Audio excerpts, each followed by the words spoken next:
Boa tarde a todos. Nós já vamos começar com o seminário, né? O professor Raul Feitosa já está aí, já em nome do Rafael, que é o coordenador, né, da pós-graduação em computação aplicada. Eu queria agradecer ao professor Raul Feitosa e também em meu nome, porque a gente é parceiro já de trabalho. O Raul participou da minha banca de mestrado e de doutorado aqui, ou no INPE, né? Ninguém está no INPE agora, mas já é parceiro do INPE de longa data, né? Várias pessoas que estão entrando aí, com certeza já leram os trabalhos do professor Raul Feitosa ou trabalharam com ele de alguma forma, né? E hoje em dia ele tem trabalhado com um pouco de essa nova leva de métodos de redes neurais profundas, né? Então, ele vai dar uma palestra sobre isso. Tem, inclusive, parcerias no INPE com quem está fazendo esse tipo de trabalho. Depois ele vai poder explicar muito melhor. Eu só queria avisar aos alunos, né, da CAP, né, por conta de ser um seminário da CAP, alguns já estão colocando, para ir colocando o seu nome por escrito ali no chat, né, que depois a gente tem como registrar isso na lista de presenças, né, já que está tudo virtual nessa situação que a gente se encontra. Tá? E eu combinei com o Raul aí uma conversa, né, ele vai fazer essa palestra aí, teria mais ou menos 1 hora para falar, mas isso é bem flexível, viu, Raul? Né, na semana passada a palestra durou 40 minutos e nós tivemos mais uns 20 minutos de conversa. Né? Mas se quiser, né, estender um pouco mais do que 40 para 60, como a gente falou, né, não tem muito problema. E aí a gente depois abre para as perguntas. Né? Na semana passada foi interessante, algumas pessoas colocaram as perguntas no chat, eu posso fazer esse intermédio aí, se a pessoa não quiser abrir o seu áudio, né? Mas não tem problema. Se quiser também, depois da apresentação, abrir o áudio e o vídeo também, se identificar e perguntar, tudo bem também. Né? A gente vai se organizando do jeito que der. Né? Lembrando, né, as regras de etiqueta aí dessa modalidade online, peço que todos desabilitem o áudio dos microfones, provavelmente já entrou desabilitado, então só confere aí se está desabilitado mesmo. Né? A questão do vídeo é opcional, mas a gente vai funcionar dessa forma, então, para que o Raul possa falar tranquilamente. Eu só anotei aqui, rapidamente, a descrição, né, sobre o trabalho do Raul, mas só para conhecer um pouco da trajetória. Né? O professor Raul Feitosa, ele é graduado em Engenharia Eletrônica pelo ITA, né? E fez o mestrado também no ITA, em Engenharia Eletrônica. E depois fez doutorado, inclusive pós-doutorado em dois locais diferentes na Alemanha. Tá? E hoje em dia ele é professor associado do programa de pós-graduação do Departamento de Engenharia Elétrica da PUC-Rio. Né? E entre tantas outras coisas, vocês podem procurar lá no Lattes, né, e nas redes aí acadêmicas sobre o professor Raul. Ele tem muitas experiências na área de sensoriamento remoto e também parte de computação, de visão computacional e assim por diante. Tá? Então, agradecendo mais uma vez, vou passar a palavra para o Raul, ele tem o tempo que for necessário para falar. Muito obrigado. Ok, Thales, você está me ouvindo bem aí? Vocês estão me ouvindo bem? Dá para ver os slides, ainda está o PowerPoint aparecendo aqui. Tá, deixa eu botar então aqui o PowerPoint uma vez. Ok. Bom, pessoal, eu agradeço aí a introdução e o convite que o Thales me fez. É muito bom me relacionar com o pessoal aí do INPE. Já fizemos muitas coisas juntos, né, com o Thales, e eu tenho medo de começar a dizer ali, mas Leila, a Cláudia Almeida, atualmente a gente tem trabalhado muito com a IEDA, né?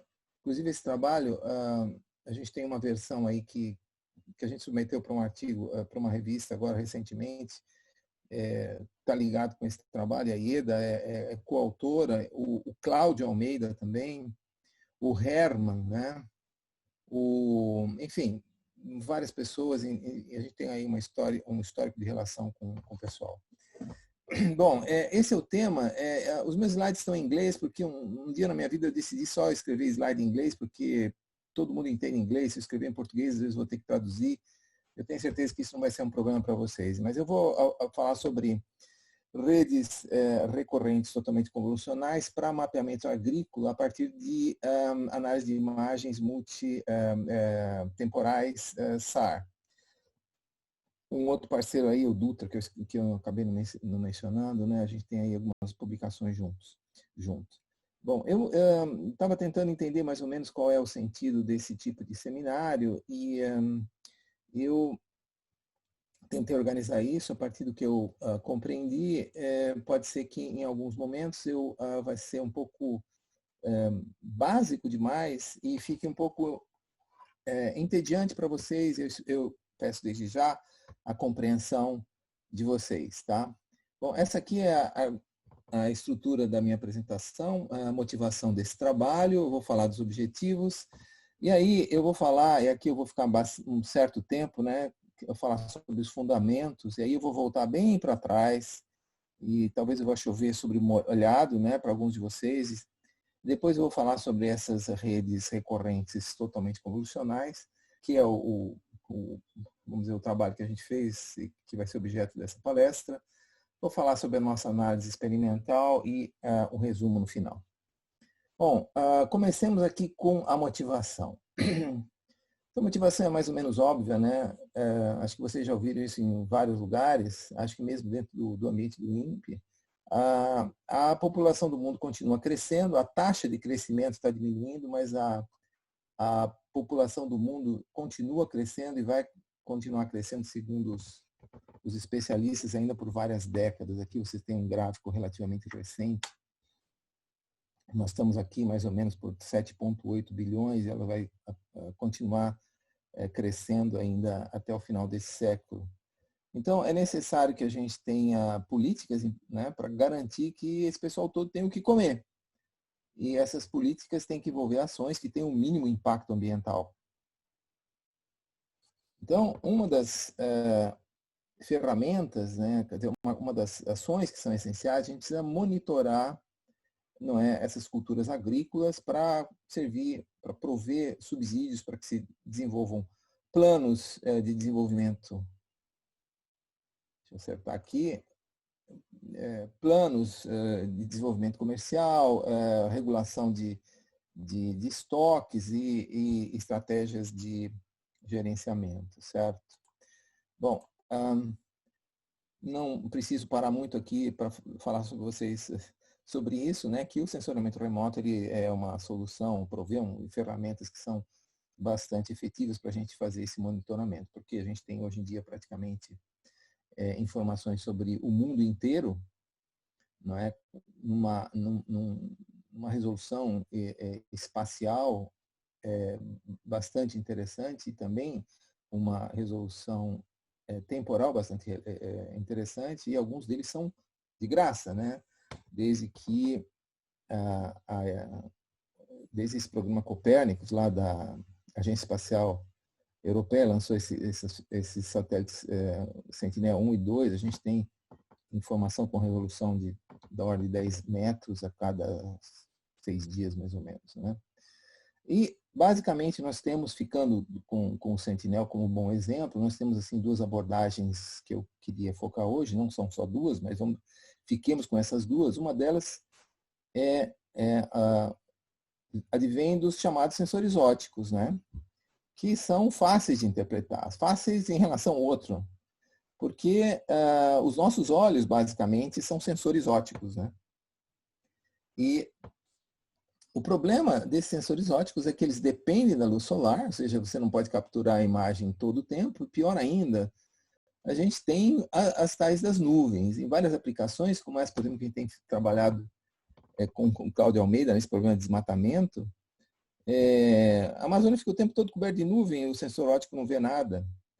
E isso também afeta em menor grau, mas também o problema dessas aplicações na área de monitoramento agrícola. O sensor SAR, ele não sofre dessas desvantagens que aqui nessa minha lista se tornam vantagens, né? Ele praticamente não é afetado pelas condições atmosféricas, ele não depende do tempo, ele está disponível independentemente se você tem ou não luz solar, mas olhando aqui o exemplo que você tem aqui do lado esquerdo, né? Acima à esquerda desse meu slide, dá para perceber que interpretar essa imagem é muito mais difícil, porque os nossos olhos não são sensores SAR, certo? Então, é mais difícil interpretar essas imagens, e essas imagens elas são afetadas por um ruído que não é um ruído aditivo, como aquele que afeta as imagens ópticas, né? Mas ela é um ruído multiplicativo. A distribuição desse ruído não é gaussiano, é um inferno. Tem muita gente que desistiu de trabalhar com gente que eu conheço do INPE, inclusive, que me contou que lá no início da sua carreira desistiu de trabalhar com imagem SAR por causa desse maldito ruído speckle, né? Bom, enfim. Então, a motivação desse trabalho nesse cenário é a gente fazer, então, desenvolver métodos para reconhecimento de culturas agrícolas, métodos automáticos de culturas agrícolas a partir de dados de sensoriamento remoto, né? Então, basicamente, o que a gente pretende fazer é atribuir um rótulo de uma classe, né, para cada campo, né, para cada talhão. Eu diria que, no nosso caso, a gente pretende fazer mais do que isso. A gente pretende, nesse nosso trabalho, a gente atribui um rótulo para cada pixel, não é, dos dados que recebemos. Então, ele vai dizer lá que é solo, que é, enfim, soja e etc. Né? Então, essa é o contexto em que a gente está, e esse aqui é o nosso propósito. Isto é uma tarefa particularmente desafiadora. Vocês podem conversar com a Ieda, que vai poder discorrer sobre isso muito mais longamente do que eu, em regiões tropicais, né? E nós somos um país tropical. Devido a um problema que eu já mencionei, que é as questões climáticas, né? Isso especialmente quando nós falamos de dados ópticos, e por causa das práticas agrícolas que se usam. Quer dizer, o clima mais favorável no Brasil, quando comparado ao de regiões temperadas, ele permite uma flexibilidade muito maior ao dono lá da fazenda para saber como é que ele vai usar a sua terra. Então, cada um num canto, né, faz a coisa como ele quer. Começa, ele vê qual é a cultura que ele vai fazer, vai cultivar, né, que ele vai plantar, quando que ele vai começar, vai usar técnicas de rotação, etc., para preservar as qualidades do solo. E isso faz com que a coisa aqui nos tópicos seja muito mais dinâmicas, né, e, portanto, muito mais difíceis de modelar. E, por outro lado, a maior parte dos trabalhos que a gente tem até hoje, eles se referem a regiões temperadas, né? Sei lá, a maior parte da comunidade científica mora nessas regiões, então eles orientam as suas pesquisas para essas regiões onde aquela hipótese de que você tem praticamente uma cultura por ano é mais ou menos que a regra, né? Aqui no Brasil, você pode ter até 3 culturas por ano no mesmo lugar, né? Aqui tem, bom, então, aqui tem um exemplozinho, né, de como a abordagem nesses países tropicais, nesses países temperados e no Brasil. Então, como eu disse antes, esse problema é desafiador aqui, porque, olha, em regiões temperadas, o que a gente faz, a gente tem várias imagens, aqui eu usei como exemplo de imagem SAR. Eu tenho várias imagens e o objetivo é descobrir qual é a cultura que vale para toda essa sequência. Porque existe, em princípio, uma única cultura para essa sequência. Já em regiões como essa aqui, que são as nossas regiões tropicais, eu não posso me dar o luxo de partir dessa hipótese. Eu tenho que atribuir uma classe, tem que ter um sistema capaz de atribuir uma classe para cada uma das datas, né, da sequência de imagens de que eu disponho, né? Então, é um problema, já por isso, mais complicado, né? E aqui eu tenho um exemplo, essa aqui foi a imagem que eu mesmo tirei, né? Não faz nem tanto tempo. Eu estava passeando lá por os lados de Mato Grosso do Sul e eu fui lá, enfim, não importa fazer o quê, e no caminho de volta eu passei por vários campos de soja, isso aqui é soja. E no caminho, no curso de menos de 15 minutos do caminho, no mesmo dia, né, eu tirei essas fotos de campos diferentes. Vocês estão percebendo?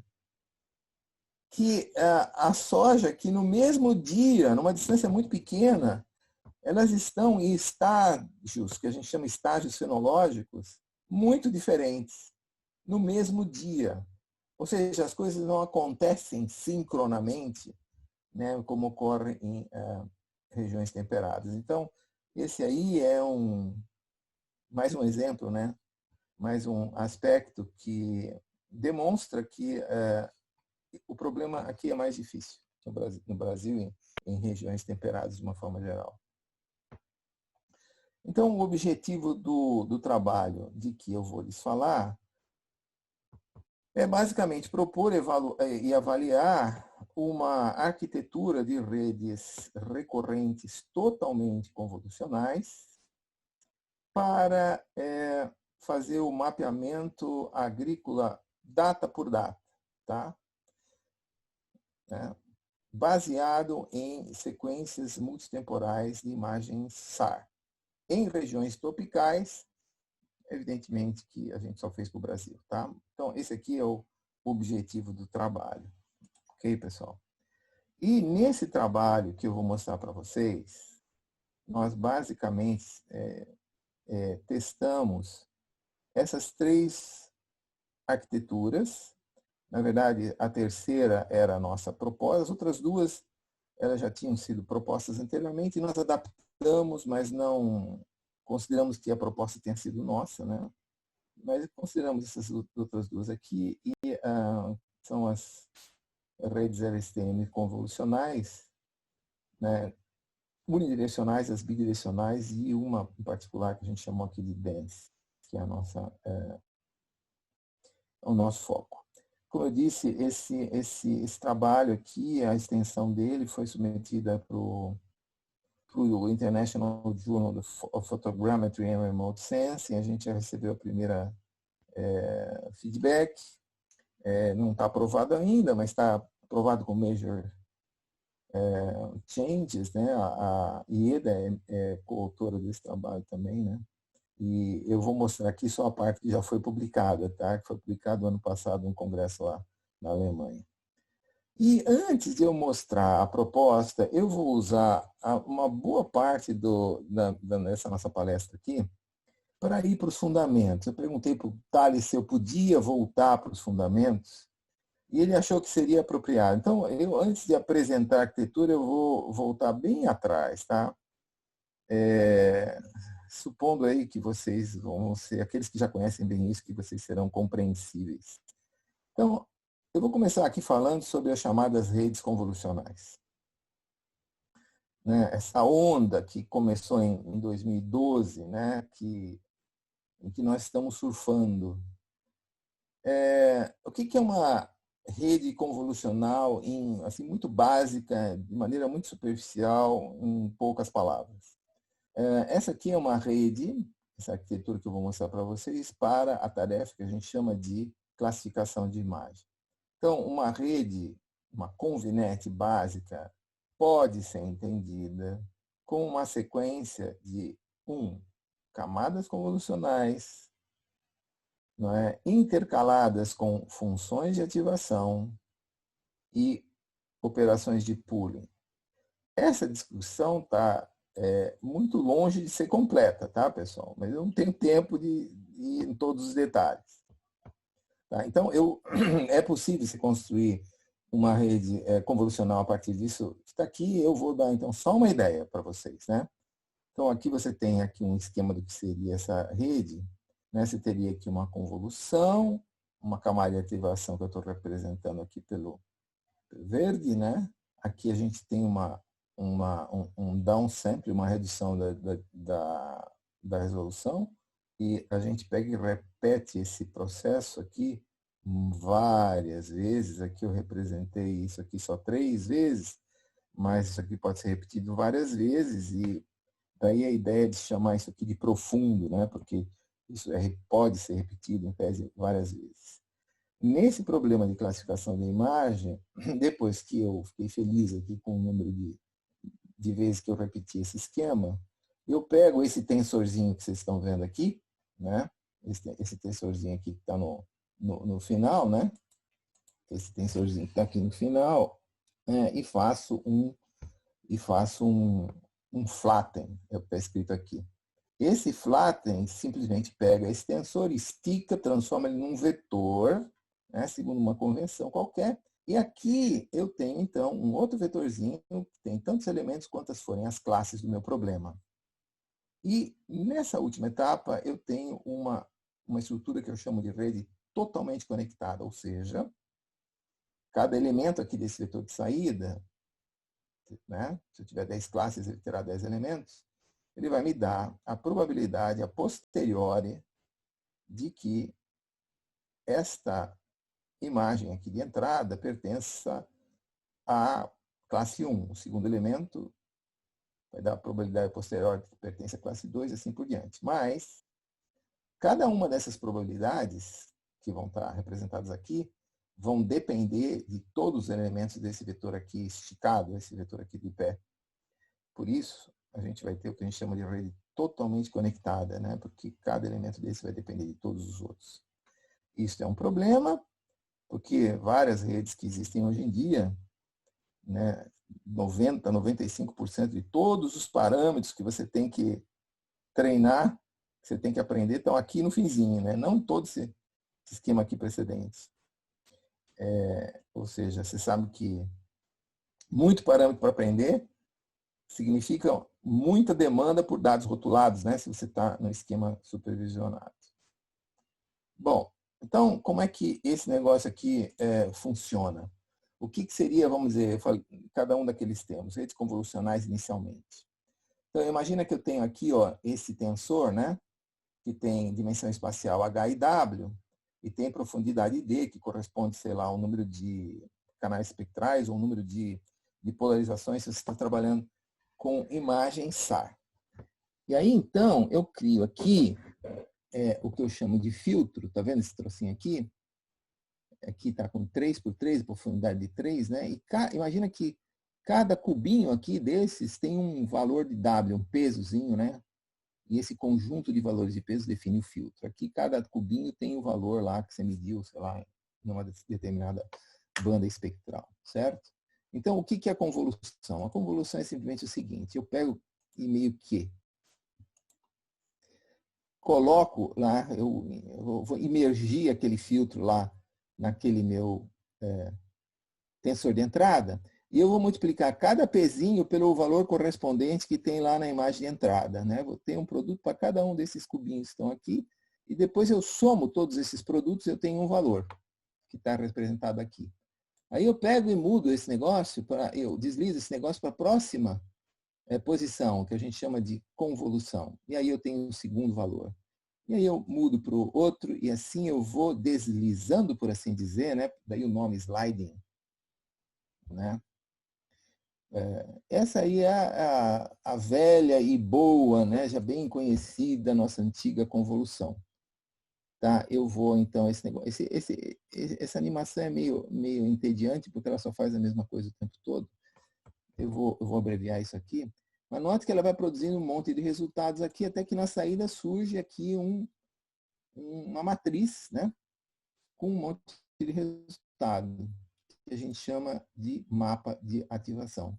Certo? A gente pode também chegar e criar um outro filtro, né? E repetir o mesmo processo, né? E vai fazendo essa operação de convolução, e a coisa continua, e eu produzo aí um segundo mapa de ativação, e assim por diante.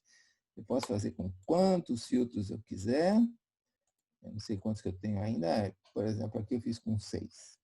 Em princípio, cada um desses filtrozinhos, né, que eu projetei, cujos pesos eu aprendi, eles extraíram algum atributo, né, algum descritor, né, algum feature, para usar o termo em inglês, que me ajuda a depois discriminar, né, a que classe pertence cada uma daqueles pixels, né, que corresponde a uma das localizações espaciais desse tensor de entrada. Então, esse é basicamente, isso é o que a gente chama de camada de convolução, daí o nome redes convolucionais, tá? Ok. Então, aí eu tenho, sei lá, uma série de mapas de ativação, né?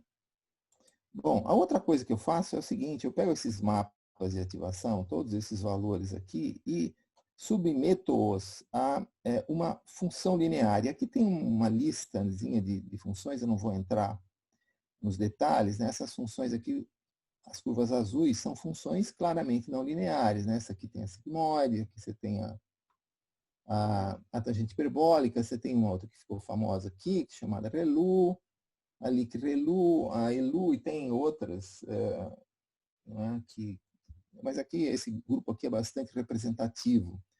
Essas curvas em vermelho aqui correspondem à derivada dessas funções.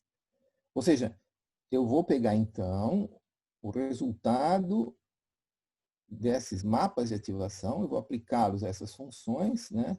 E aí elas vão produzir para cada posição uma saída diferente para cada um desses mapas de ativação. Ou seja, eu estou gerando dessa forma uma função não linear, ok? Ok? E uma outra coisa, o terceiro elemento que eu falei aqui é o que a gente chama de pooling, né? Essa palavra pooling tem sido usada em com outros sentidos, né? Quando vem, enfim, eu estou usando o seguinte sentido, né? Que você pega e substitui a saída de cada rede, né? Numa certa posição, por um valor que representa o sumário, né? Uma estatística, vamos dizer, o resumo, né, do que tem ali, né? Então, um caso muito típico é um caso muito típico é aquele em que, ao assim fazer, eu reduzo a resolução espacial da saída, né, como eu estou sugerindo aqui para vocês, estão vendo? Se essas aqui são as dimensões espaciais, então eu reduzi aqui mais ou menos a metade.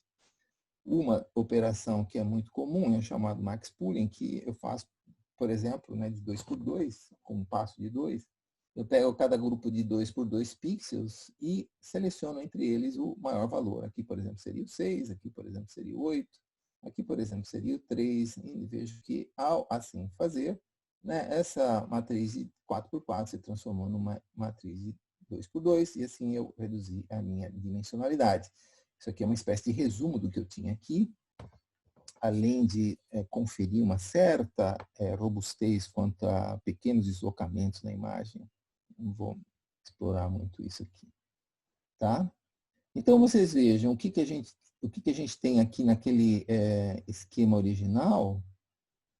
Ops, vou voltar aqui para vocês, né? Olha, eu tinha aqui convolução, função de ativação, reduz a mensalidade, convolução, função de ativação reduz a dimensionalidade fazendo pooling, assim eu crio a minha rede convolucional.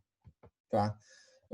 Notem que ao assim fazer, eu vou ter em cada camada uma função não linear, o que aumenta muito o que a gente chama de capacidade da rede, ou seja, a habilidade que esse modelo, esse esquema tem de se aproximar, né, de funções, criar modelos que se aproximam de funções arbitrariamente complexas, né? Porque eu tenho várias camadas de não lineares ali, né? E vários parâmetros que são apreendidos. Muito bem. Então, esse é o primeiro fundamento. Agora eu quero falar sobre redes totalmente convolucionais. As outras que eu falei não são totalmente convolucionais, eu vou dizer por quê, né? Aqui eu tenho um quadrinho que eu tento mostrar para vocês quais são as principais aplicações na área de visão computacional. Essa lista não está completa, mas são sem dúvidas aplicações muito importantes. A primeira delas, o que a gente chama de classificação da imagem, é aquela em que eu tenho, sei lá, uma cena e eu atribuo um rótulo, uma classe à cena como um todo. Tá? Por exemplo, botei aqui, urbana, coloquei lá um label. Tá? Ok? Aqui no lado direito, eu tenho outro tipo de problema, que é o problema de detecção e localização. Digamos que eu estivesse interessado em detectar instâncias de uma determinada classe de objetos. Nesse meu exemplo aqui, vamos dizer que o objeto de interesse seria veículos, né, automóveis. Então aí vocês estão vendo esses quadradinhos amarelos, né, que delimitam a região ocupada por essas instâncias da classe automóveis, né? Então, os problemas de detecção e localização, eles fazem isso, esse retângulozinho é chamado de retângulo envolvente, ou em inglês as chamadas bounding box, é um outro problema diferente. E tem o terceiro problema, que está aqui no centro desse slide, que é eu diria, talvez, o problema com que nós aqui no nosso grupo mais nos preocupamos, que é a chamada segmentação semântica. Ela atribui, né, ela visa atribuir uma classe a cada pixel da imagem. Né? Não uma classe para toda a imagem, mas a cada pixel. Aqui, uma dessas cores aqui representaria uma classe, né? Sei lá, o vermelho representaria, não sei, piscina, o branco seria ruas, né? E telhados seria o azul, enfim, não importa. Né? Então, esse é o nosso problema. A gente chama isso de segmentação semântica, porque existem aqueles métodos de segmentação muito conhecidos, né, do pessoal que trabalha com Object-Based Image Analysis, com o tal do OBIA, que o principal, o passo-chave ali é a segmentação da imagem. Segmentar a imagem significa particionar a imagem em regiões que sejam homogêneas segundo algum critério. Né? Então, tem lá vários, aí o INPE tem a ferramenta, me ajuda aí, Thales, a ferramenta de segmentação aí do INPE, que está no... TerraView? E, não, vocês têm lá, desde 96, lá, dentro do Spring, vocês têm lá o... Enfim. Feijão Gourmet. Feijão Gourmet. Oi, Leila tá aí? Sim. Sim. Uau, que honra! A honra é minha. Bom, e aí então, enfim, essas ferramentas todas de segmentação, né, todas, essas que vêm da época, elas levavam em consideração apenas o conteúdo da imagem e não levavam em consideração a semântica da imagem. Né? Esse é um problema, né, dos trabalhos de segmentação. Aqui não, aqui a gente está particionando a imagem em regiões levando em consideração a semântica da imagem. Tá? Então, esse aqui é o nosso problema. Então, como é que nós vamos resolver isso? A gente está no nosso problema de classificação de culturas agrícolas, tentando atribuir uma classe a cada pixel. Né? É um problema de segmentação semântica. Vejam aqui. Essa aqui é uma outra figura que mostra novamente aquela esquema tradicional de uma rede convolucional. Né?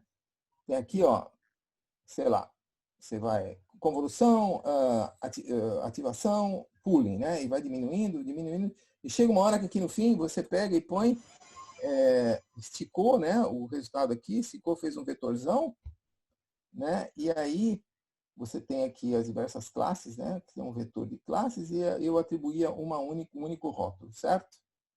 Essa é aquela abordagem que eu apresentei inicialmente, corresponde à classificação de imagem.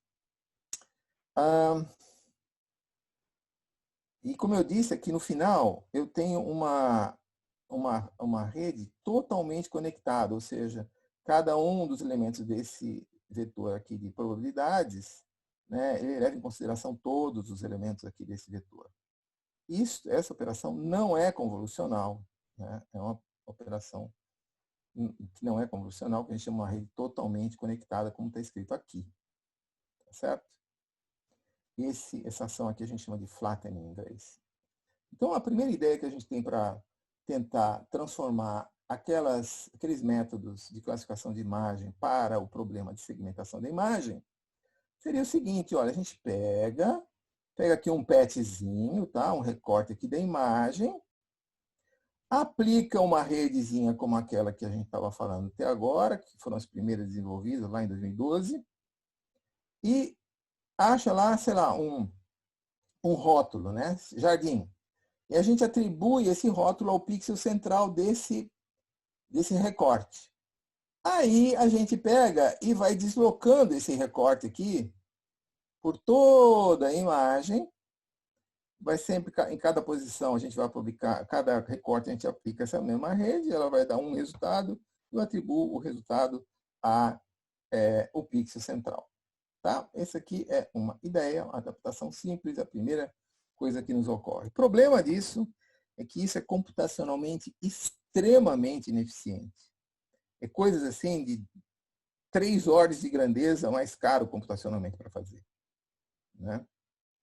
Porque você vai nessas regiões aqui em que essas janelas têm superposição, você vai estar fazendo operações que você já fez antes. Né? Então, não é uma boa ideia.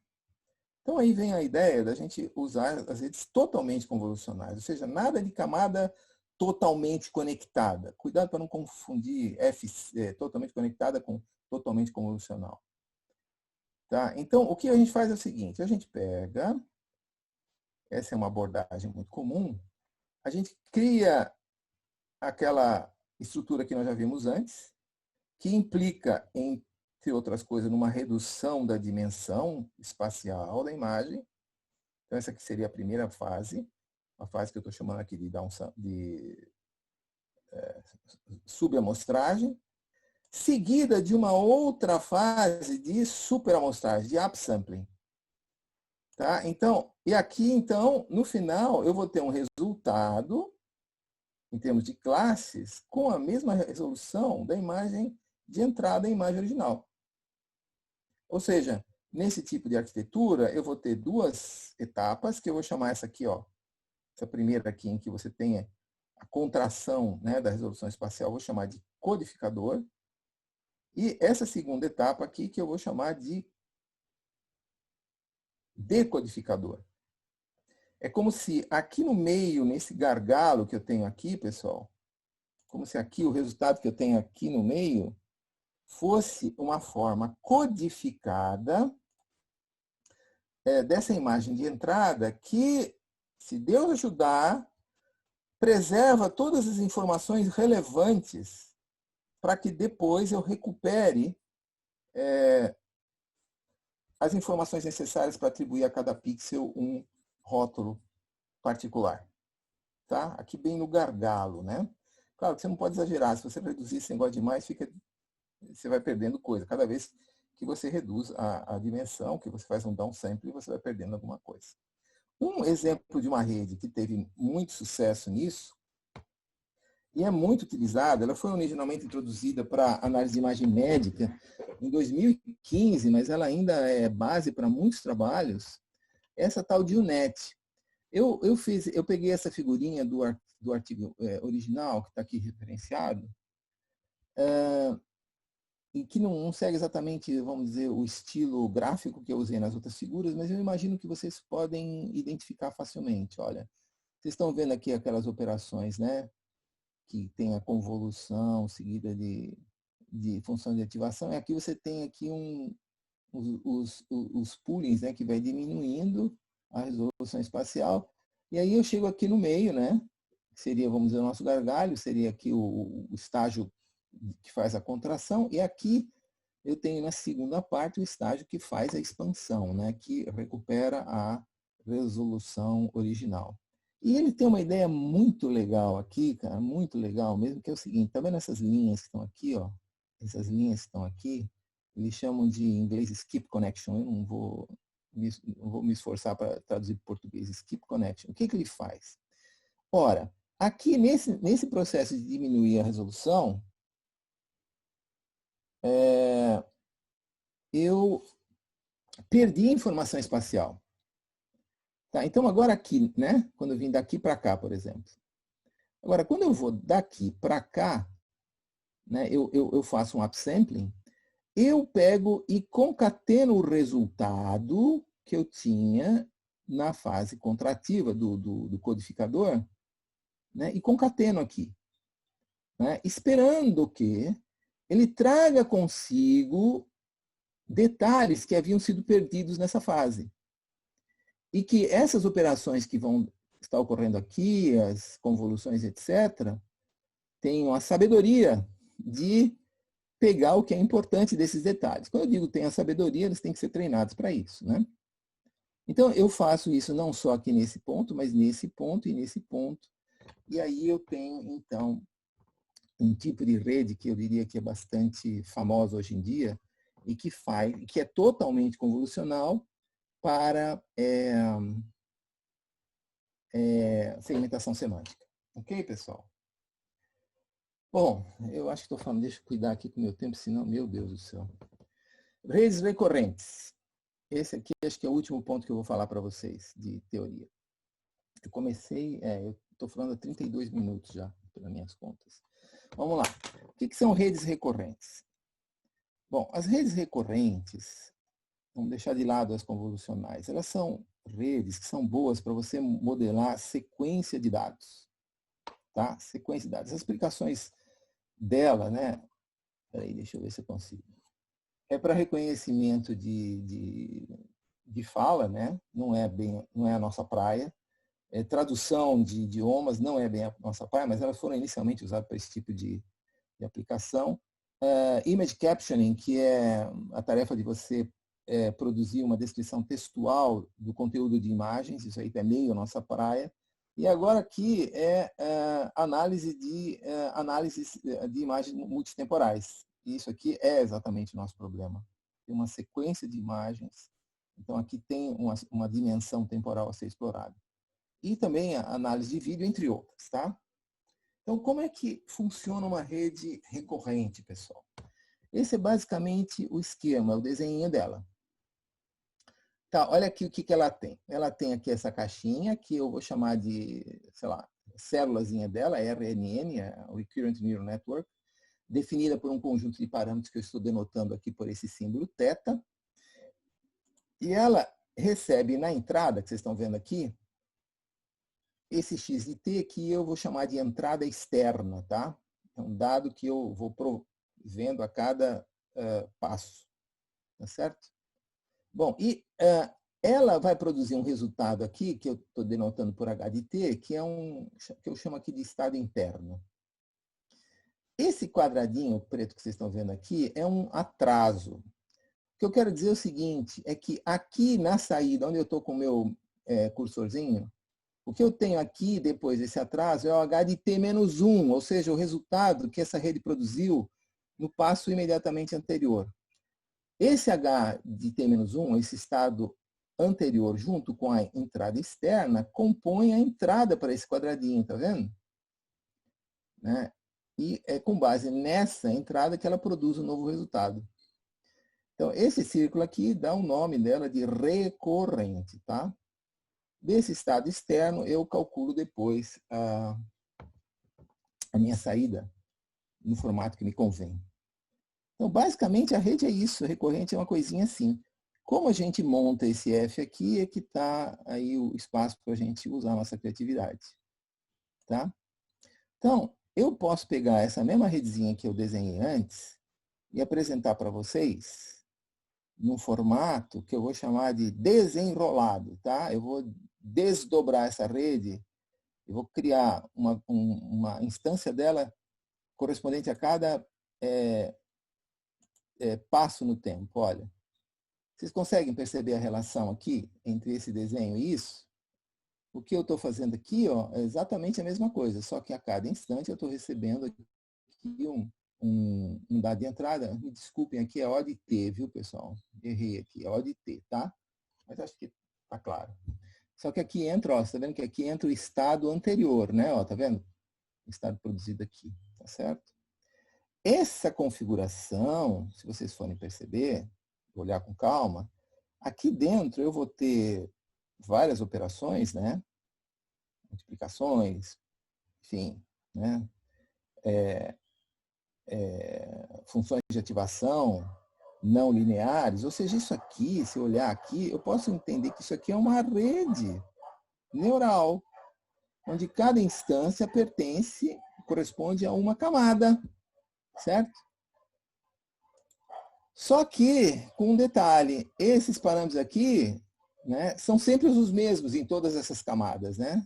É a mesma rede básica, ao contrário das nossas redes que vimos até agora, em que cada camada tinha um conjunto de parâmetros distintos a serem aprendidos. Certo? Bom, então, uma variante importante é o seguinte, olha, que é o nosso caso aqui. Olha, eu tenho uma configuração de redes recorrentes que a gente chama de many-to-many ou sequence-to-sequence, em que eu tenho aqui uma sequência de entrada e eu tenho aqui uma saída para cada uma desses passos, para cada ponto no tempo. Então, muitas entradas, muitas saídas, tá? Um exemplo disso é classificação de vídeo. Eu tenho um vídeo, eu quero atribuir uma classe para cada quadro do vídeo, cada frame do vídeo. Uma outra é aquela em que, por exemplo, eu tenho várias entradas, mas eu quero uma única saída que, vamos dizer, descreva a sequência como um todo. É o caso em que eu tenho, por exemplo, classificação em vídeo. Eu quero dar um rótulo para o vídeo como um todo. No nosso caso, esse aqui é o caso lá da classificação de culturas agrícolas para regiões temperadas. Eu tenho uma única cultura o tempo todo, né, para cada pixel. Então, eu tenho vários dados e dá um valor só. No nosso caso, nas áreas aqui tropicais, não. Eu quero uma em cada data. Então, o nosso problema é many-to-many. Certo? Não é um many-to-one. Ok? E aqui, para terminar com essas extensões, eu queria falar com os fundamentos, eu quero falar de algumas extensões. Eu já vou chegar lá, pessoal, prometo.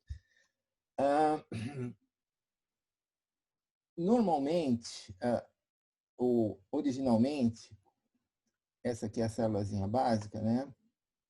A entrada e a saída daquela RNN convencional, que muitas vezes chamam de vanilla, né? Que é bem basiquinha, são vetores, né? E as operações que ocorrem aqui dentro são multiplicações de matrizes por vetores, tá?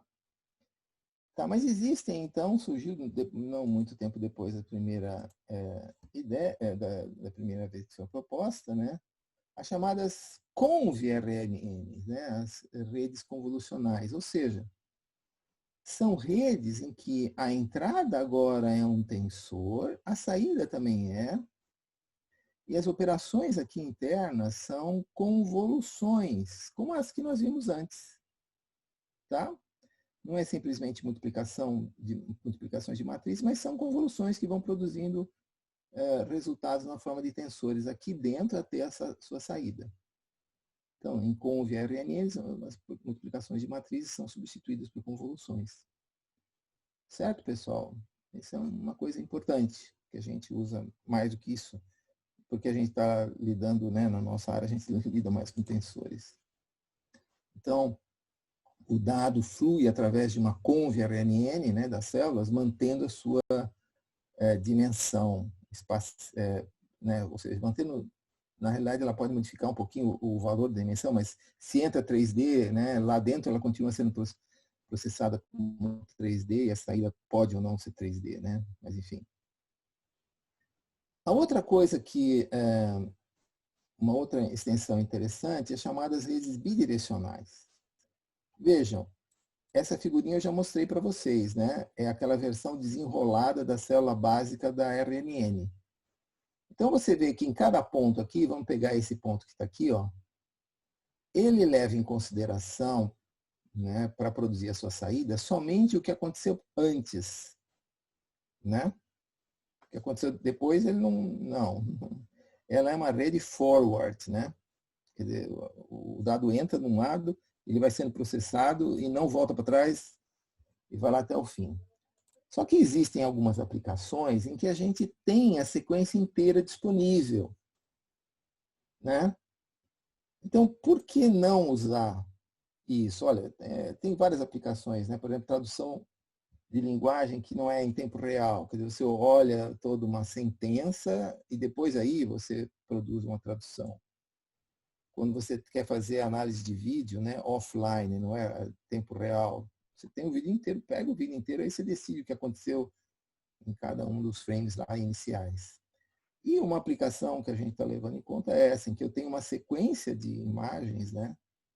Para cada data eu posso levar em conta, né, no caso de mapeamento agrícola, as imagens que vieram antes e as imagens que vieram depois. Por que não, né? Por que não?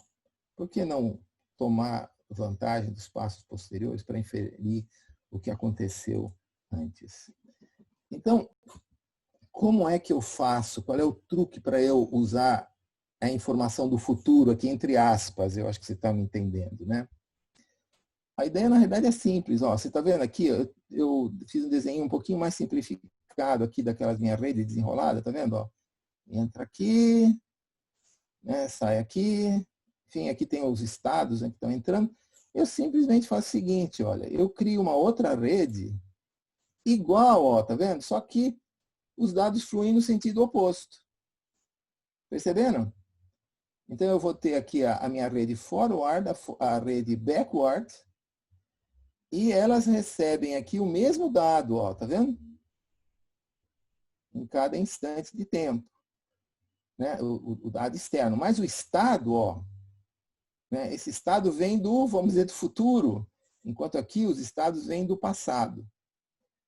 Cada uma dessas células aqui vão produzir um resultado que vai ser combinado, está escrito aqui, né? A saída em cada passo vai ser a combinação do que essa coisinha aqui produziu e com essa aqui para aquele instante de tempo. Né? E assim ela vai ser combinada de alguma forma. Como vai ser combinado é uma outra história. Né?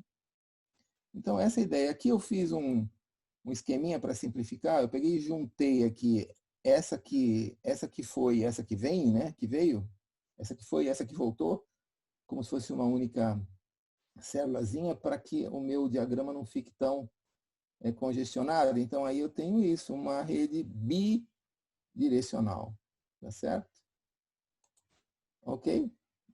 É isso, rede bidirecional.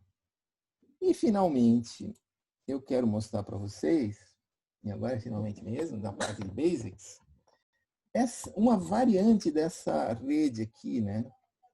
O meu diagrama original, ele tinha essa caixinha aqui, não tinha esse F aqui, esse H aqui, né? Que eu não disse como era. Teve um tal de um senhor que estava fazendo doutorado na Universidade de Munique, chamado Sepp Hochreiter, esse cara aqui, na tese de doutorado dele, em 1997, pessoal, 23 anos atrás, que ele criou uma outra caixinha aqui, um projeto para essas caixinhas aqui. Por quê? Porque as redes recorrentes, como eu apresentava para vocês, né, elas tinham tantas camadas, por assim dizer, na sua versão desenrolada, quantas eram os instantes de tempo. Né? E na hora de treinar a rede, usando os algoritmos de otimização que se baseiam na retropropagação do gradiente do erro, né? Eu não entrei nesse detalhe aqui, imagino que vocês sabem do que eu esteja falando. Então, ela era muito longa, então esse gradiente aqui tendia a zero e não se propagava para o começo da rede, ou seja, não aprendia nada. E aí, então, ele, para resolver esse problema, criou esse senhor aqui, ó, essa foto é mais ou menos atual dele, ele pegou e criou o seguinte projeto que está aqui. E eu não vou explicar esse projeto. É essa rede aqui. Não vou explicar como é que funciona cada coisinha dessa aqui, porque não dá tempo. E se vocês olharem o artigo original dele, vocês verem o desenho que ele colocou lá, o desenho é absolutamente desencorajador. Eu acho que muita gente não leu aquele artigo só por causa do desenho que ele fez, né? Mas com o tempo as coisas melhoram muito. Esse negócio aqui, essa ideia dele foi tão boa, estava muito à frente no seu tempo, que foi ressuscitada aí muito tempo depois. e é, vamos dizer, o estado da arte. Eu vou falar também estado da arte aqui entre aspas. Então, sem entrar em maiores detalhes, aquele Fzinho de teta que eu falei aqui para vocês, é uma rede assim, tá? Que é uma tal de LSTM, o Long Short Term Memory. Se vocês quiserem maiores detalhes, procurem na literatura, existe um farto material a respeito. Então, chegamos aqui à nossa aplicação. Isso tudo foi Fundamentals, né? Olha qual foi a ideia que a gente teve aí para nosso mapeamento, né, de culturas agrícolas. Ó, aqui está a entrada, que vocês estão vendo, lembra? Aqui a gente tem uma rede LSTM do tipo convolucional, ou seja, as operações lá dentro são convolucionais. Isso para cada instante de tempo. E ela produz uma saída aqui que passa por algumas operações para as quais eu não vou dar muita atenção, elas estão descritas aqui, é basicamente uma convolução, duas operações aqui, esse BN quer dizer Batch Normalization, ReLU é uma função de ativação e uma softmax, né? Essa coisinha aqui. Mas o foco aqui meu é essa ideia, né? E então ele vai me produzir aqui um mapa, né? A segmentação semântica, tá? Esses aqui são dados SAR. Isso aqui foi uma adaptação de um trabalho de um outro camarada. Essa aqui é a primeira arquitetura que a gente levou em consideração para servir meio como baseline, né? Para a gente ter com que comparar. Ela é unidirecional, tá? Tá, aqui tem a representação, vamos dizer, de uma célula só. Entra aqui o dado, né? A representação não desenrolada. Tem a conv LSTM, aquelas 3 operações que eu te falei, aqui tem a saída. Tá? E aqui tem a sequência de entrada e aqui a sequência de saída. A outra versão que a gente testou é a bidirecional. Vocês lembram da bidirecional? Era igual. Aqui a bidirecional, né? Vamos dizer, a versão forward, a gente criou agora a função backward, certo? Como a gente falou antes. Cada uma dessas células são convolucionais. E aqui eu tenho aqui o mesmo processamentozinho que eu fiz aqui, aí eu produzi aqui, então, o meu mapa. Essa é a segunda alternativa que a gente considerou. Então, agora, novamente, se eu pegar e juntar essas duas células, né, aqui vai, aqui volta, numa única célula, eu posso representar esse mesmo esquema de uma forma mais compacta, assim, fica menos cluttered, né, menos bagunçado, essa é a ideia, né? E aqui eu tenho, então, o meu resultado, tá? Do meu mapa. E aí, a nossa ideia, pessoal, bom, aqui ainda é a representação da mesma rede, só que não desenrolada. Vocês estão vendo? Entra aqui, o dado passa por uma rede bidirecional, convolucional, LSTM, esse pós-processamento, por assim dizer, que me produz, então, a minha saída. Tá certo? E agora vem finalmente a nossa ideia. A nossa ideia aqui é a seguinte, que você, antes de usar aquele esquema da rede convolucional LSTM, ao invés de colocar o dado direto aqui na rede, a gente vai criar, por simplesmente, você pode dizer que a ideia é simples, tudo bem? A gente vai colocar aqui um encoder. Lembram do encoder lá da nossa segmentação semântica? Quer dizer, a gente vai reduzir aqui a resolução desta imagem de entrada e vai ter aqui na saída uma representação mais compacta, que, como eu disse, né, eu espero que preserve ainda assim a maior parte das informações que são relevantes para o nosso objetivo final, né, que é o de classificar cada um dos pixels da imagem. Então, o que entra aqui nessa rede, né, que ela, na verdade, nós usamos a versão bidirecional, né, ela vai produzir um resultado aqui, que vai ser a combinação dessas duas, né, versões. E aqui na saída, pessoal, eu uso um decodificador. Observe que ao usar um encoder aqui, eu diminuí a resolução espacial, que cumpre restabelecer na saída. E esse papel é cumprido por esse decoder aqui. Então, se vocês quiserem ver aqui essa aqui é uma versão, vamos dizer, simplificada, né? Em que eu juntei as duas unidades, né? Aqui vai, aqui vem. E aqui, ó, eu montei, então, esse esquema com mais detalhes, né? Da célula única. Vocês estão vendo aqui, ó, essa aqui é a rede bidirecional convolucional LSTM. Esta parte que está aqui, ó, é o encoder. Ele tem aqui algumas operações. Esse TD quer dizer Transition Down. Transition Down quer dizer que ele está diminuindo a resolução, tá? E aqui eu tenho o decoder.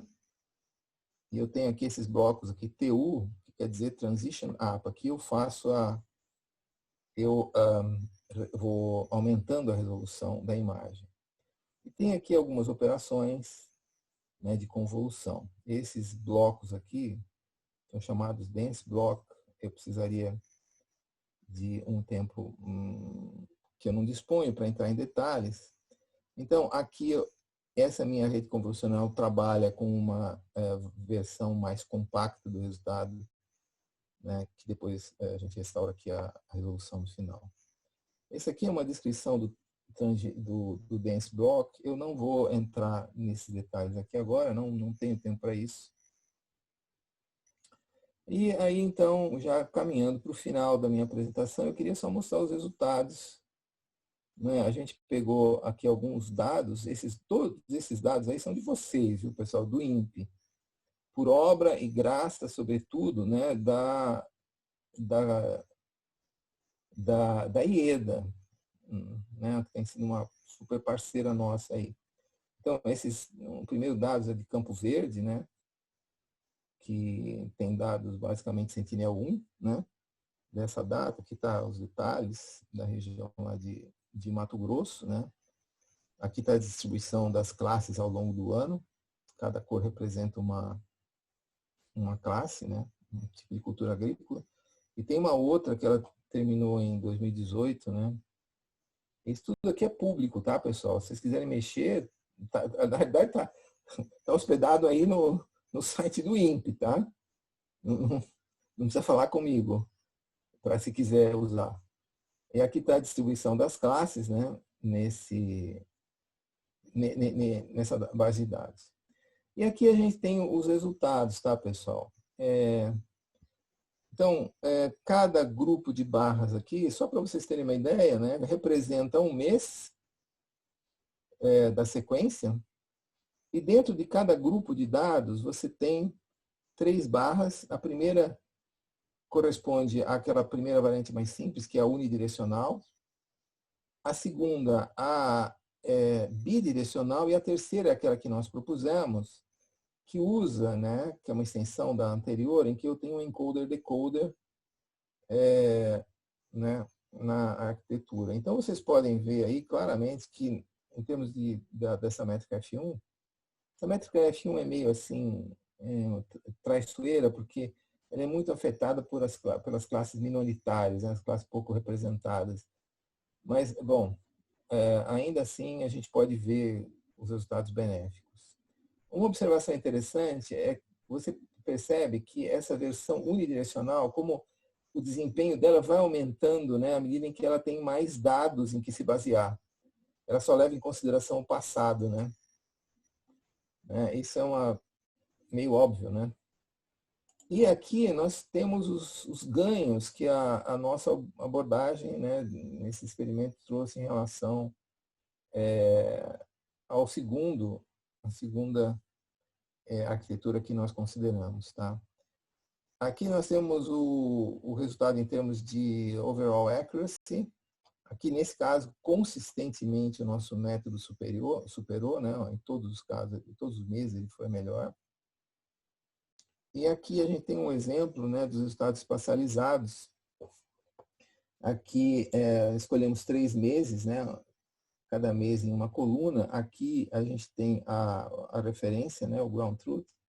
Em cada coluna, os resultados de cada uma daqueles métodos, né? Você pode ver, né, de uma maneira geral, um exemplo aqui, ó. Esse talhão aqui era para ser da classe amarela, não sei o que é amarelo nesse caso, mas percebam que só aqui nessa variante é que a gente conseguiu ter um amarelo, nas outras variantes a gente errou o talhão inteiro. E de uma forma geral, se vocês tiverem mais tempo de olhar, o resultado, os resultados produzidos por essa abordagem, ele é mais limpo, né? Mais livre daquele padrão sal e pimenta, esse aqui, ó, que a gente tem aí, né? Os resultados para Luiz Eduardo Magalhães são similares. Aqui é o valor do F1 score. Você vê que vai aumentando à medida em que o da variante unidirecional, né? Em que a gente tem mais dados na sequência, ele só olha o que está para trás. E aqui, em termos de F1 score, consistentemente nós tivemos melhores resultados. Aqui também em termos de overall accuracy, né? É o mesmo comportamento, né? Os números são diferentes, mas o comportamento é o mesmo. E aqui eu tenho alguns exemplos de resultados espacializados em que se anotam os mesmos fenômenos que eu mencionei quando falava dos resultados de Campo Verde, que foi a primeira base de dados. Então, para concluir aqui, basicamente, nesse trabalho, a menos de toda a parte de basics, né? A gente estendeu esse conceito dessa conversão para classificar culturas em cada data, ou seja, uma configuração many-to-many, que é uma diferença importante. A gente criou aqui, propôs uma nova arquitetura que combina a ideia de rede totalmente convolucional com as redes convolucionais LSTM. Tivemos como os principais resultados que as versões bidirecionais sempre foram melhores do que a unidirecional. E aqui o nosso resultado, né, foi nessa análise foi o melhor de todos eles. Direções futuras, a gente está pensando em usar dados multimodais, né? E quando a gente tiver dado óptico, dá para usar dados, por exemplo, meteorológicos, enfim, e outros dados. É um caminho de que se cogita, né? E o outro problema é o problema da generalização. Será que a gente consegue pegar e generalizar isso para outras datas? Eu treino numa área e consigo usar isso aqui em outras áreas, né? Será que o que eu treinei num ano, o classificador que eu treinei com dados de um ano, eu posso aplicar para classificar o que acontece no outro ano? São questões aí que estão em aberto para futura discussão. Esse aqui é o artigo que foi publicado, né? Eu espero que uma versão estendida vai ser publicada no Journal da ESPRS ainda esse ano, e aí vocês vão ter maiores detalhes, né? E era isso que eu queria falar com vocês. Eu peço desculpas se eu extrapolei no tempo. Acho que não, durou exatamente 60 minutos, pela minha marcação aqui. Então, muito obrigado novamente pela honra do convite, pela honra de me ouvirem. E é isso, Thales. Devolvo para você a palavra e se alguém tiver alguma pergunta, uma pergunta fácil, eu respondo. Boa. Muito obrigado, Raul. Ó, não dá para aplaudir virtualmente, né? Todo mundo poderia aplaudir aí, mas está com os áudios desabilitados. Eu tenho certeza que foi muito bom para todos os que participaram. A gente teve aí 70 pessoas participando da palestra. Uau! É mais do que as salas do INPE comportam até, então o modo virtual aí realmente ajudou bastante nesse momento. Esse é um sinal, Raul, que tem muita gente interessada nesse trabalho, né? A gente vai abrir para perguntas, eu não sei, né?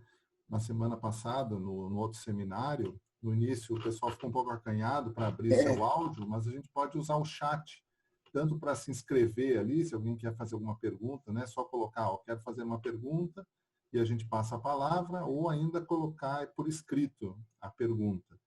Tá? Tem muita gente ali, não sei se o Raul está acessando o chat, mas né, dando Não. uma brilhante aula, excelente apresentação, didática, tudo isso. Realmente foi ótima apresentação, viu, Raul? eu tenho minhas perguntas, mas eu vou esperar um pouquinho aí para ver se alguém quer se manifestar, tá? Aham.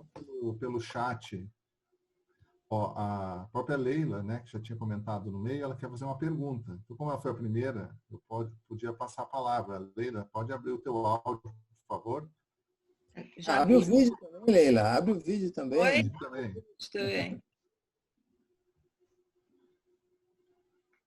Pronto. Já abri? Tudo.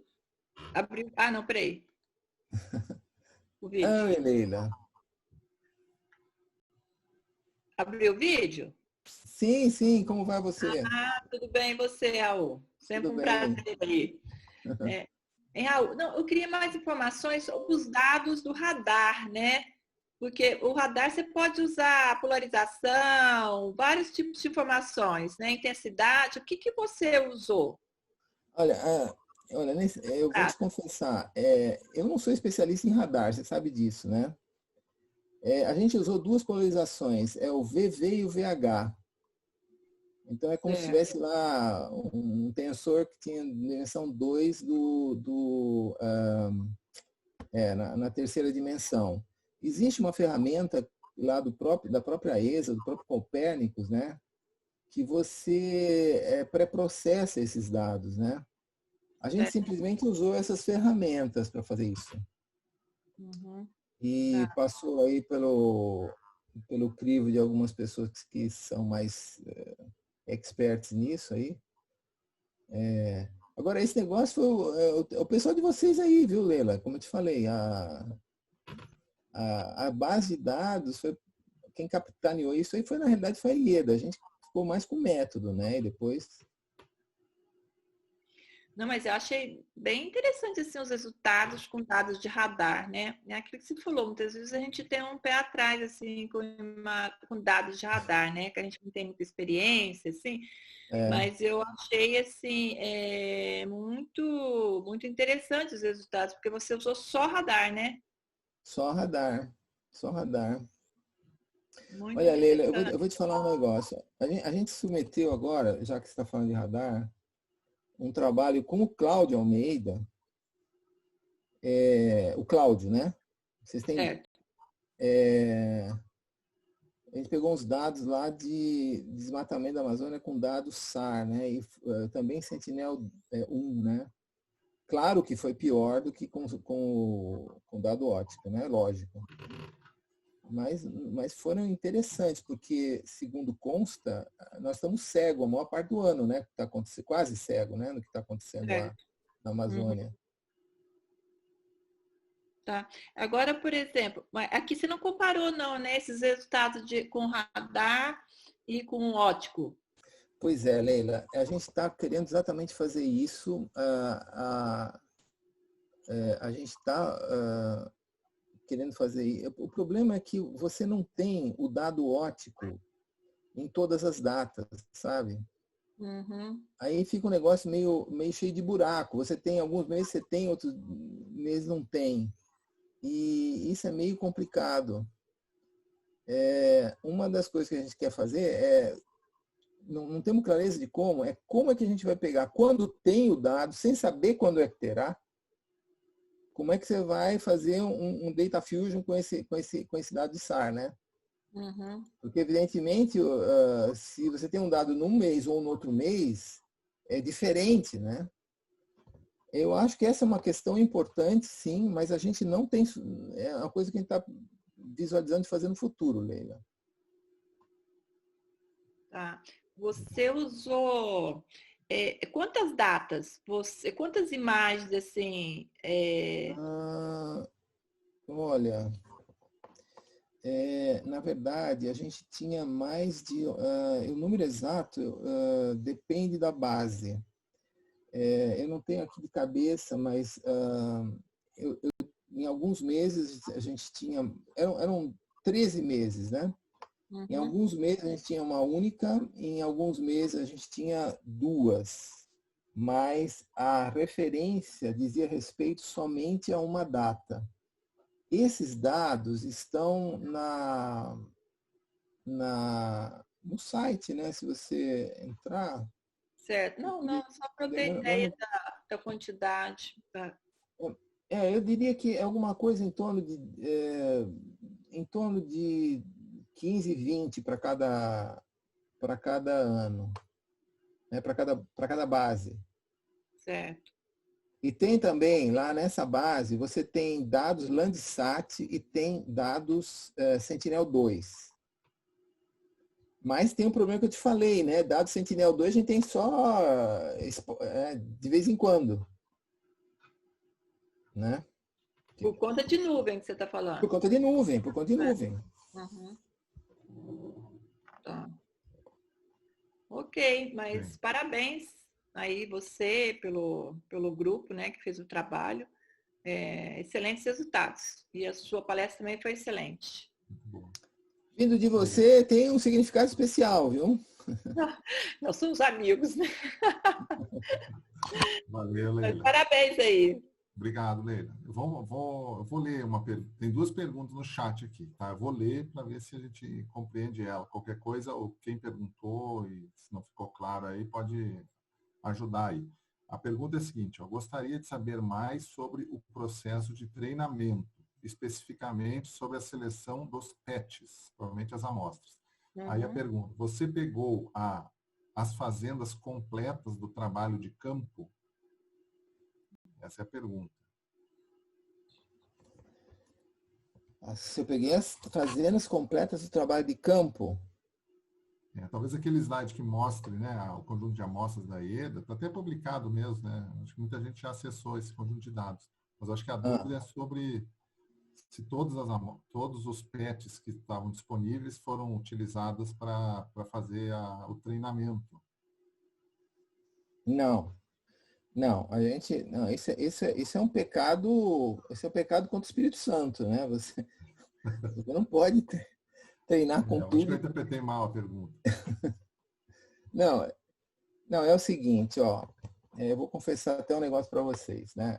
O negócio é o seguinte: a gente pegou esses talhões aqui e dividiu entre treinamento e teste por talhão, não por pixel. Tá? Quer dizer, então o talhão vai inteiro para treinamento ou vai inteiro para o teste, tá? E aí um dos revisores da versão completa do artigo que eu me referi, né? Ele reclamou, e eu acho que ele tem uma certa razão, é que quando você pega aleatoriamente, existe uma grande chance de você pegar talhões muito próximos, né? E, em princípio, talhões próximos, especialmente se têm a mesma cultura, eles têm uma grande chance de ser altamente correlacionados. Então, ele diz o seguinte: olha, faz uma coisa diferente, vê se você passa, por exemplo, uma linha, né? O que está debaixo dessa linha é treinamento, o que está acima é teste. O problema é que a gente tem algumas classes aí que elas têm muito poucas amostras, né? Elas estão, quando aparece todas elas muito próximas mesmo uma das outras. Então, a resposta à pergunta é: a gente fez com a seleção aleatória, mas separado treinamento e teste, e aqui reconhecendo que teria sido melhor fazer como o revisor disse. Contudo, o nosso objetivo nesse instante era ver o desempenho relativo entre as abordagens, né? A gente não estava... É claro que o desempenho absoluto, a acurácia absoluta era importante, né? Então, eu acho que o que vai acontecer é que os nossos resultados vão ficar um pouquinho piores, agora que a gente vai mandar a nova versão, né? Mas os que eram melhores vão continuar sendo melhores, os que eram piores vão continuar sendo piores. Então, a pergunta faz sentido, realmente. Tá. Ó, só alguns... Tem mais perguntas aqui, viu, Raul? Só questão logística. O Rafael pediu para os alunos colocarem o nome na lista, que basicamente é escrever no chat, né? E eu acho que todo mundo já colocou. Ele também pediu para fazer a votação lá do representante de centro. Então, esse é assunto paralelo aqui que está rolando no chat. Vocês podem olhar ali. E também a gente vai encerrar nosso Zoom aqui às 13h30, para não estourar o tempo aí de todos.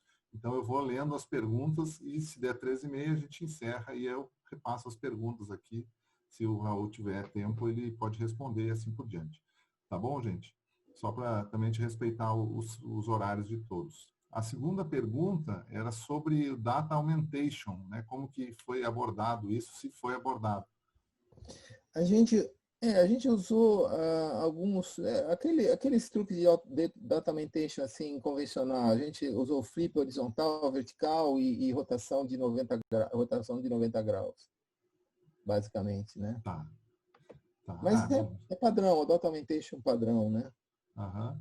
Uma outra pergunta, houve algum critério para a rede ser LSTM? Uma pergunta direta. Olha, sim, existem vários trabalhos que foram feitos. Eu tenho até citação disso.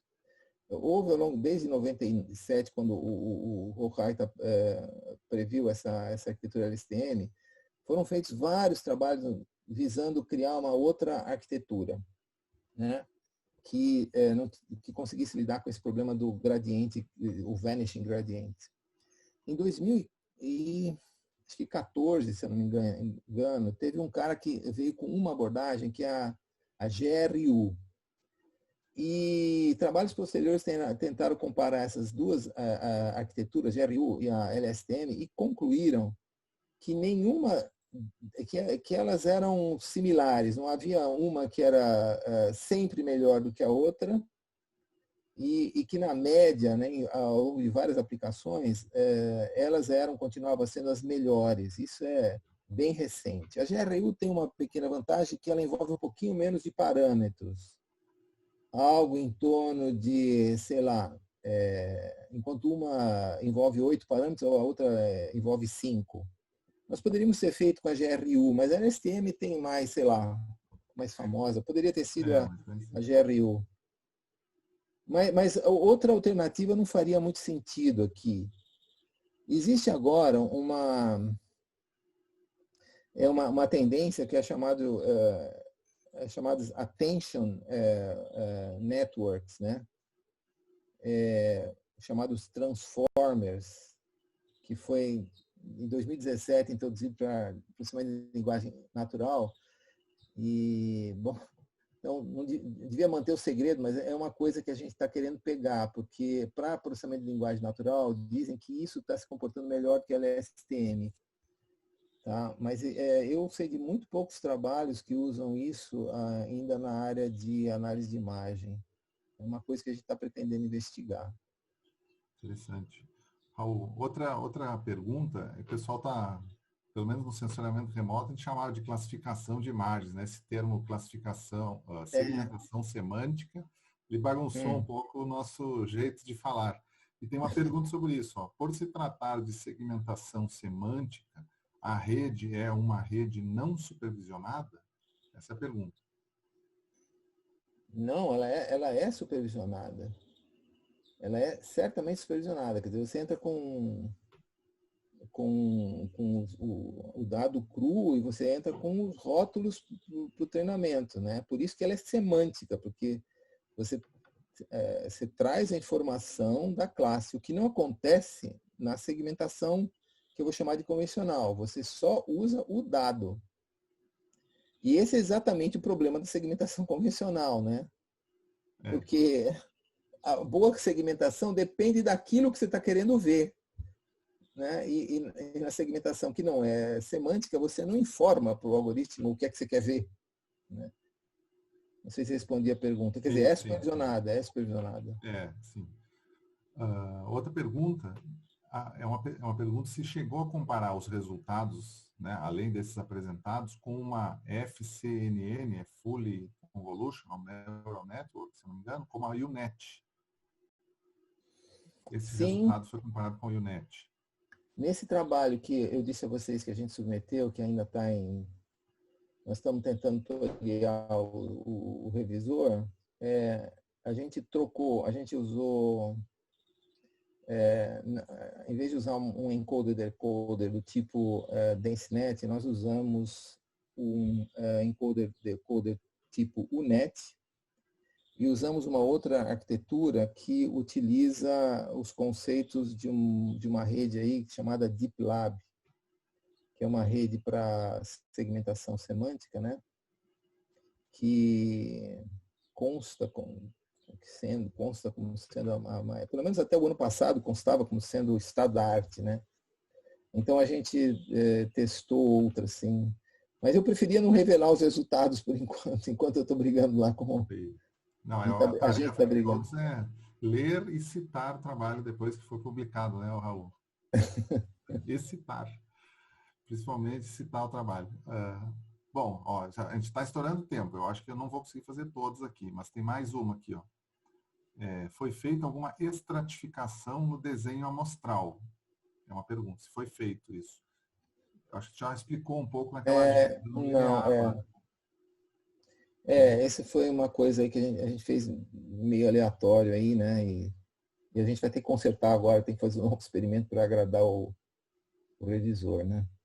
Certo. Deixa eu ver uma coisa aqui. Tá, acho que vamos ler mais uma aqui. Tem um slide que mostra a comparação dos métodos, tá? Até ficar fácil aí apontar para ele. Aí ele falou assim, ó, no slide de comparação dos resultados, acho que em março e outubro houve empate com o segundo método. Tá, talvez o março e outubro. Março e outubro. Essa deve ser na primeira. Aqui, né? Março, Uhum. Isso. Março, maio e outubro, aqui, ó. Isso. Houve empate. Aí a dúvida, né? Tem ideia do que aconteceu ou deixou de acontecer nesses meses para que houvesse esse empate, porque em todos os outros métodos, os outros meses, houve aquele ganho. Olha, como eu disse a você, a gente tem aí, veja, essa métrica aqui é o F1 Score. O F1 Score é o F1 Score médio, tá? Você calcula o F1 por classe e depois tira a média. Né? O F1 é a média harmônica entre o Precision e o Recall. Né? Vocês aí que usam outro nome, né? Então, mas enfim. E o que acontece é que o Average F1 Score ele é muito determinado pelas classes minoritárias. Né? Então, ele tem você tem lá uma classe minoritária que ele tem um F1 Score para aquela classe muito pequena. Quando ele entra na média, então, ele às vezes tem ele faz isso, mas eu atribuo esse comportamento a isso. Né? Não é que o problema seja ruim. Se você pegar os mesmos resultados aqui, ó, em termos de overall accuracy, aí aquilo já não acontece mais. Né?